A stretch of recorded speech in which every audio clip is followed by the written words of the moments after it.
Bonjour, je suis ravie de vous retrouver aujourd'hui pour une nouvelle vidéo qui me tient à cœur. C'est une vidéo autour de l'interprétation des comportements des pervers narcissiques. C'est vraiment une vidéo fondamentale, donc voilà, j'avais envie de vous proposer ça aujourd'hui, c'est essentiel. Je suis Céline Gréco, je suis thérapeute, sophrologue, hypnothérapeute.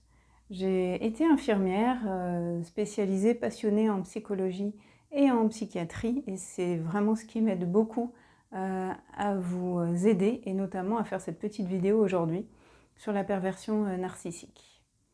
Alors, dans la vie de tous les jours, je suis spécialisée en accompagnement autour de la perversion narcissique, et plus précisément, en fait, j'accompagne les personnes qui sont victimes de pervers narcissiques depuis l'identification, la prise de conscience en fait de cette relation toxique, et surtout le long processus jusqu'à la sortie de relations toxiques et sortie définitive de cette relation et des relations peut-être même en cours, et également à ne plus jamais vivre de relations toxiques. Alors est-ce que c'est utopique? Est-ce que c'est un petit peu ambitieux? Si on ne connaît pas le mécanisme, peut-être, si on n'a aucune formation sur le sujet, si on n'a jamais observé de près tous les mécanismes psychopathologiques de la perversion narcissique, si on ne l'a pas vécu, et si on n'a jamais accompagné de personnes vers la sortie, peut-être que ça paraît ambitieux de proposer une aide vers une sortie définitive. Pour ma part, vraiment, j'accompagne des personnes vers la sortie définitive de relations de perversion narcissique. Je connais profondément le sujet, il me passionne, si on peut dire. Peut-on être passionné de perversion narcissique? Pas des pervers narcissiques, en tout cas, oui. Je suis passionnée par le sujet, je le connais vraiment sur le bout des doigts. J'ai observé de très nombreux pervers narcissiques, notamment à une période très compliquée de ma vie. Je les observe aussi au cabinet quand ils viennent me voir, parce qu'ils viennent consulter. Troisième chose, voilà, je l'ai vécu moi-même. Et vraiment, je peux le dire, hein, j'ai failli en mourir. Vraiment, ce sont des processus de destruction, et voilà, je connais ça bien. J'en suis sortie complètement, définitivement. Maintenant, je flaire la relation toxique en quelques mots, quelques expressions, quelques phrases, ou quelques séances selon les cas. Donc voilà, vraiment, on peut y parvenir. Et du coup, voilà, quatrième point, j'accompagne vraiment les personnes à détecter ces situations, à sortir des relations toxiques en cours et à ne plus jamais en mettre en place, à ne plus jamais en vivre, à ne plus jamais en créer. Ceci étant dit, dans cette vidéo, vraiment j'ai à cœur de vous aider à interpréter les comportements du pervers narcissique. C'est vraiment quelque chose qui est fondamental. On fait tous, lorsqu'on ne connaît pas ces mécanismes, des erreurs d'interprétation des comportements du pervers narcissique.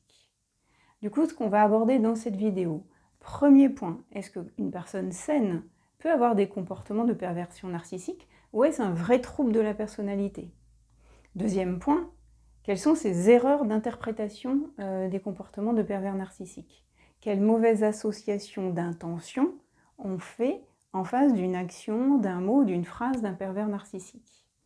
Troisième point, je vous donnerai trois exemples. Trois exemples dans lesquels nous irons voir quelles intentions avait le pervers narcissique, ce que vous avez interprété et ce que toute personne lambda, spectatrice de cette situation, pourrait interpréter. Et du coup, restez bien jusqu'à la fin. Quatrième chose que je vous proposerai dans cette vidéo, une méthode pour aller justement analyser les situations, les actions en cours, quelle interprétation font les personnes qui ne connaissent pas la perversion narcissique, quelle interprétation vous pouvez faire vous-même quand vous vivez une situation, et quelle est en vrai l'intention du pervers narcissique. Donc voilà, restez jusqu'au bout pour avoir cette méthode.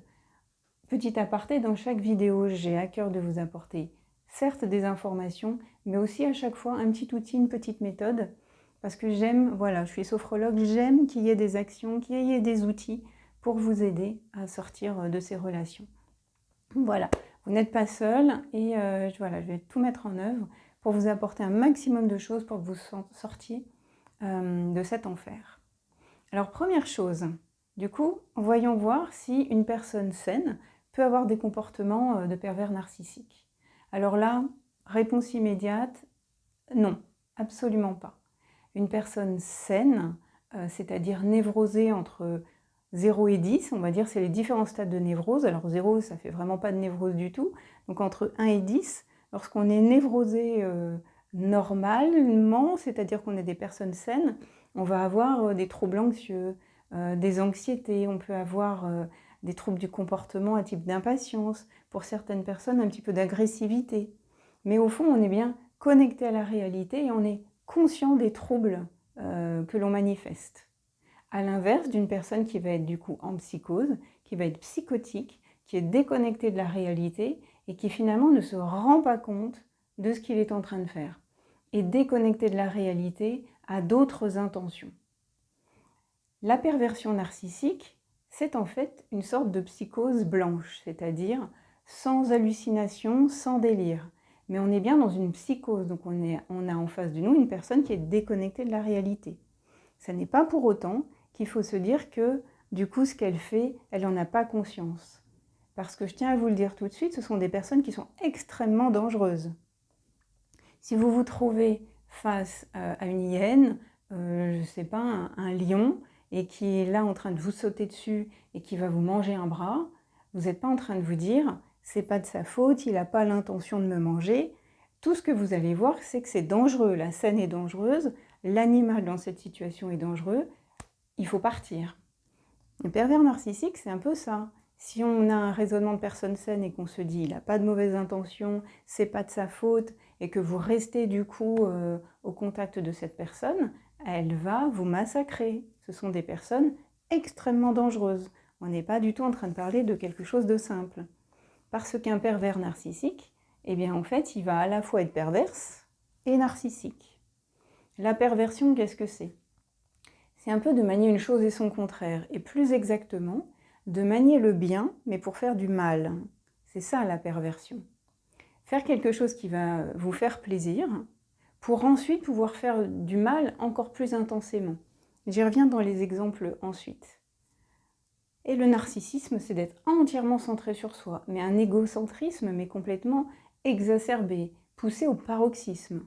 Ça va donner du coup des situations, si vous parlez de vous, de choses qui ne l'intéressent pas, vous ne capterez pas du tout l'attention de cette personne. Si vous racontez des choses, elle va tout tourner vers elle. Voire même, je vais vous donner un exemple qui est extrême, mais si vous parlez que dans l'enfance, vous avez vécu un traumatisme grave vers vos 15 ans, et que vous racontez ça à un proche, et que ce proche vous dit « Oh là là, tu te rends compte ce que tu me racontes, le mal que tu me fais ?» Vous voyez, cette personne a entièrement décentré votre traumatisme pour venir dire que le récit que vous lui faites, en fait, lui provoque une douleur intense. Cette personne a entièrement été ramener ça à elle. Donc, ces exemples-là sont peut-être insuffisants pour vraiment comprendre toute la perversion narcissique, mais je vais y revenir dans les exemples qui vont venir et dans du coup de très nombreuses vidéos. Mais l'objet de cette vidéo-là aujourd'hui, c'est vraiment de cibler sur le fait qu'une personne saine va associer les mauvaises intentions à une action. Une personne saine va associer des actions de personnes saines à toute action que n'importe qui fait. Or, c'est pas comme ça que ça fonctionne pour un pervers narcissique. D'ailleurs, autre chose importante, on dit toujours, il y a cet accord Toltec qui vient dire qu'il ne faut pas présumer. Tu ne présumeras point. Et c'est vrai que c'est important de ne pas présumer, c'est-à-dire de ne pas anticiper les pensées ou les actions d'autrui, parce que bien souvent, on va aller taper à côté. Il a dit ça, c'était parce qu'en fait, il ne voulait pas que je vienne avec eux à la soirée. Si vous lui posez la question à cette personne saine, elle va dire « Ben non, c'est pas que je voulais pas que tu viennes pas à la soirée, c'est qu'en fait, il y avait un tel que je sais que tu n'apprécies pas, donc du coup, j'ai voulu vous éviter à l'un comme à l'autre de vous rencontrer, mais c'est vrai que ça aurait été plus simple si je te l'avais dit, si j'en avais parlé clairement. » Là, oui, et du coup, on va se dire « faut pas interpréter ». La difficulté lorsqu'on a affaire à un pervers narcissique, c'est que comme toutes ces actions sont perverses, elles vous mènent en permanence dans un état d'instabilité, en permanence en train d'essayer de comprendre la folie qui est en train de se dérouler, puisqu'il y a en permanence une chose et son contraire, le bien mais qui vient faire du mal, des bonnes intentions mais finalement c'est quand même pour faire encore du mal, il a dit de l'à peu près, il a dit a priori, mais du coup il va venir, il va pas venir, d'habitude il m'écrit toutes les 5 minutes, là ça fait 12 heures qu'il m'a pas écrit, Voilà, vous êtes dans un tumulte, il y a bien 45 comportements du pervers narcissique que pour ma part j'ai identifié et listé. J'y reviendrai prochainement. Mais forcément, quand vous subissez ces 45 comportements pervers narcissiques en permanence en même temps, vous êtes effectivement dans un état d'agitation et vous êtes en permanence en train d'essayer de présumer, d'interpréter. Et finalement, cet accord Toltec avec une relation avec un pervers narcissique, on n'y arrive pas du tout. Pour éclairer tout ça, j'ai envie de vous parler de 3 exemples. Je vais vous citer le premier exemple et on va aller voir à chaque fois, dans chacun de ces exemples, et là je commence à vous parler un petit peu de la méthodologie que je vais vous présenter ensuite. Premièrement, on va aller voir la situation. Deuxièmement, l'action du pervers narcissique. Troisièmement, la réaction que ça provoque chez vous. La réaction que ça va provoquer chez les autres, des spectateurs, on va dire, de la situation, et la vraie motivation du pervers narcissique. On verra ces 5 points à chaque fois. Commençons du coup par un premier exemple. C'est l'exemple d'un couple de parents, d'une personne que j'ai accompagnée. Ces parents sont en situation de divorce. Ça fait 2 ans qu'ils cohabitent dans la même maison, mais ils sont du coup en train d'être dans une situation de divorce. Et dans cette situation, madame est saine et monsieur est pervers narcissique. La situation est donc cette cohabitation. Et l'action qu'il va faire, c'est d'offrir des fleurs à sa future ex-compagne, à sa compagne encore actuelle. Du coup, la situation, c'est le divorce. L'action, c'est qu'il lui offre des fleurs, alors qu'il lui mène la vie dure tout le temps, qu'il est impossible et qu'il lui fait vraiment beaucoup de mal, il lui offre des fleurs. Réaction de la victime de pervers narcissique, c'est-à-dire de la compagne.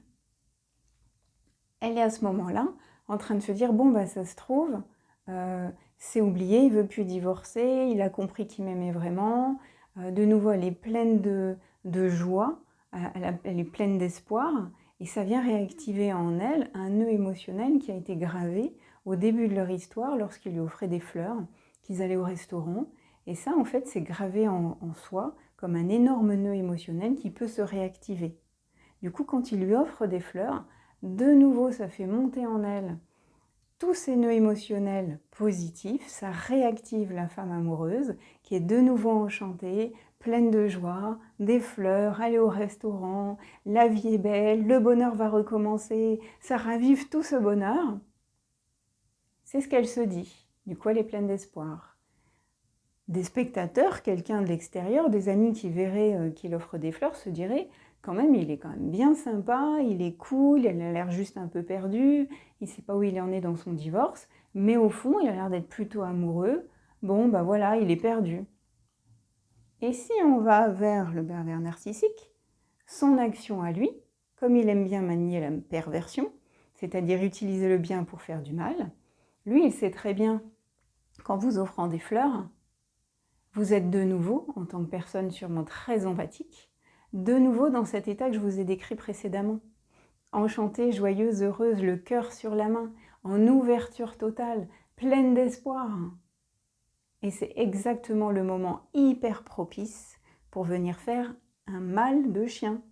C'est le moment où, juste après avoir offert des fleurs, lorsque vous êtes en intimité, à huis clos, quand il n'y aura pas de regard, c'est là en fait où il va recommencer à insulter, à s'énerver, à être extrêmement désagréable.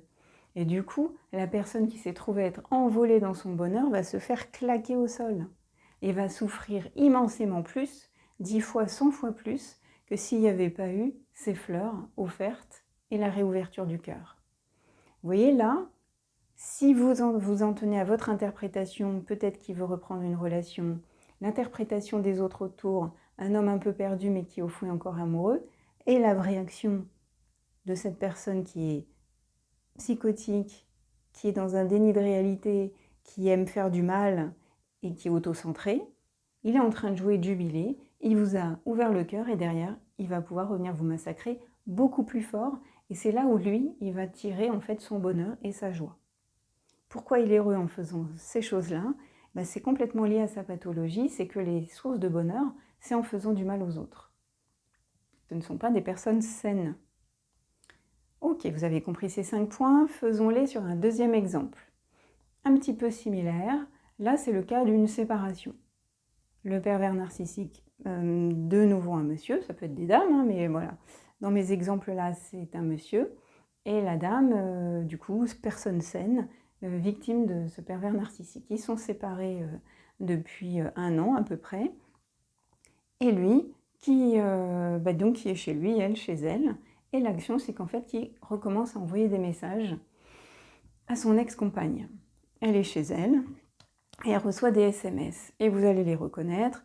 Le classique « coucou, ça va ça me manque de plus te voir ». Voilà, ce genre de communication. Soit juste le « coucou, ça va » pour tenter de revenir vers vous et voir si vous répondez, sans avoir trop mis de billes sur la communication, voire derrière des ça me manque de plus te voir, qu'est-ce que tu deviens, je m'inquiète pour toi. Voilà, ils vont par stratégie, et non pas par intérêt véridique, venir vous demander comment vous allez.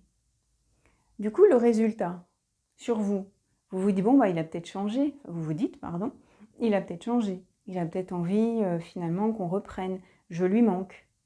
Quelqu'un à qui vous le raconteriez, quelqu'un d'extérieur pourrait se dire, ah bah oui, effectivement, maintenant qu'1 an est passé, qu'il a fait le bilan et l'analyse de la situation, il a peut-être effectivement des regrets et il souhaiterait que ça reprenne. Maintenant, l'action du pervers narcissique, lui, son intérêt, c'est, il est dans son sofa, il s'ennuie, il n'a pas beaucoup d'empathie, il n'a pas vraiment d'amour pour vous, il n'en a pas vraiment pour lui non plus, il a juste envie de jouer. Lui, ce qu'il aime, c'est faire du mal.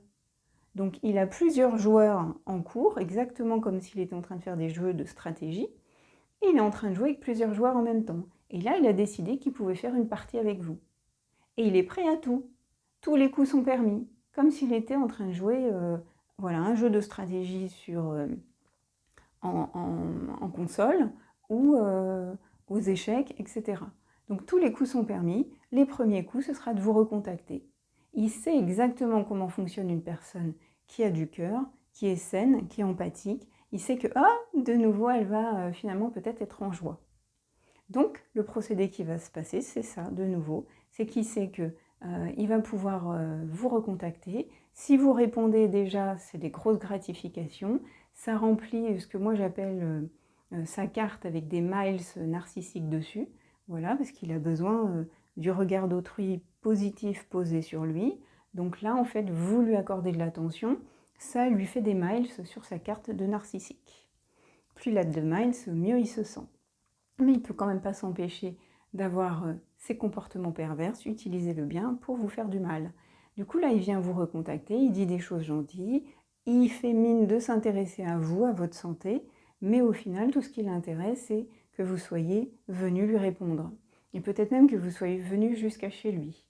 Puis, s'il vous a revu une fois ou deux, ou selon le pervers narcissique, ça c'est variable, selon le niveau de gratification qu'il espérait, à un moment donné, du coup, il va se lasser. Le jeu est terminé pour lui, le game est plié, il est revenu vers vous, il a joué des coups, vous êtes revenu, il vous a reséduite, ou au moins vous êtes passé à la maison, il a gagné. Maintenant, partie suivante, joueur suivant, player suivant, j'essaie d'aller m'amuser avec d'autres personnes. Et du coup, vous allez être, vous, extrêmement déçus, et de nouveau, vous avez espéré, et vous êtes de nouveau poignardé. Il vous délaisse, il vous abandonne, et là, il va être cruel, de nouveau. Puisqu'autant ça commence bien, on vous demande des nouvelles, autant très vite, ça va être tous les mots qui vont suivre, ça va être que finalement, vous n'avez aucun intérêt, etc., etc. Et avançons du coup maintenant aussi sur un troisième exemple, d'une autre nature. La situation, c'est que vous êtes en difficulté et vous avez besoin d'aide. L'action, c'est que votre pervers narcissique va venir vous aider. Je ne sais pas, moi, vous avez peut-être besoin qu'on vous aide à faire des courses ou à bouger un meuble ou une difficulté comme celle-ci. Qu'est-ce que ça va produire sur vous? C'est qu'il va venir vous aider. Donc du coup, de nouveau, vous êtes plutôt heureuse. Toutes les personnes autour vont pouvoir se dire « quel mec génial, qui vient aider, il est toujours quand même là pour aider, vraiment, qu'est-ce qu'il est gentil ». Et la vraie action du pervers narcissique, c'est effectivement que de nouveau, vous allez être dépendante de lui. Il vous a de nouveau rendu captive, dépendante de lui. Il vous remet sous emprise. Vous avez de nouveau réouvert la brèche. Et bien sûr, qu'est-ce qu'il va faire derrière? Il a fait le bien, c'est-à-dire qu'il est venu vous aider. Et derrière, ensuite, il va arrêter de venir vous aider. Il va se faire rare. Finalement, hop, il va disparaître de nouveau. Donc voilà les 3 exemples que je voulais vous proposer pour arriver à ce 4e point important, après avoir vu psychose, névrose et perversion narcissique, après avoir vu l'erreur fondamentale de mauvaise association de l'intention des actions d'un pervers narcissique par rapport à une personne saine, les associations ne sont pas les mêmes. On a vu ça sur 3 exemples et maintenant, du coup, en synthèse, la méthode que je vous propose en 5 points. Premièrement, posez la situation. Qu'est-ce que vous êtes en train de vivre? Quel est le contexte entre vous et le ou la pervers narcissique si vous êtes un monsieur? Deuxième chose, quelle est l'action qui est posée? Vous voyez, un coup c'était d'offrir des fleurs, un coup du coup de recevoir de l'aide, un autre moment de recevoir des messages. Quelle est l'action? Troisième point, quels sont les effets sur vous? Qu'est-ce que vous vous dites en tant que personne saine? Que se disent des personnes saines aussi qui observeraient la scène? Et là, ça va venir remplir la carte des miles de narcissique, les miles de narcissisme pour le pervers narcissique. Et 5e chose, sachant qu'il est pervers, essayez de voir en quoi l'action positive qu'il a faite va venir vous faire du mal. Voilà ce que je voulais voir avec vous, cette méthode que je voulais vous proposer. C'est vraiment important pour moi en tant qu'accompagnatrice auprès de personnes qui vivent des relations toxiques et de les accompagner vers la sortie, de comprendre les mécanismes qui se déroulent. Et ils sont très nombreux, c'est vraiment des situations complexes. Et ensuite, voilà, d'identifier aussi vos fonctionnements et d'identifier comment ne plus reproduire ce genre de relation. Sur ce chemin d'accompagnement, je voulais vous proposer dans cette vidéo cette analyse, cette méthode, et je vous invite à faire cette méthode en 5 points. Si vous avez des questions, n'hésitez pas à les mettre dans les commentaires, je les lirai, je ferai des vidéos aussi autour de vos demandes. N'hésitez pas du coup à formuler vos demandes. Et vraiment, engagez-vous, lancez-vous dans cette démarche, ça va vous aider à mieux analyser les vrais fonctionnements de votre pervers narcissique autour de ce mot-clé perversion. Et ensuite, ça va vous aider aussi à sortir progressivement. Et si vous avez besoin de plus d'aide, voilà, moi je suis là pour vous accompagner. Si cette vidéo vous a plu, je vous invite à mettre un petit pouce, un petit like, voilà, pour que l'algorithme de référencement de YouTube soit content. Si vous voulez plus de vidéos, abonnez-vous à la chaîne. Et puis pour être informé des vidéos qui viennent, activez la petite cloche grise, comme ça vous serez notifié donc de toutes les vidéos. J'espère que cette vidéo vous a apporté de l'information, mais aussi un outil, un exercice pour avancer sur votre chemin. Et je suis là de tout cœur avec vous. Je vous souhaite le meilleur pour l'avenir, dès aujourd'hui et plein de bonnes choses. Prenez soin de vous et à bientôt. Ciao, ciao!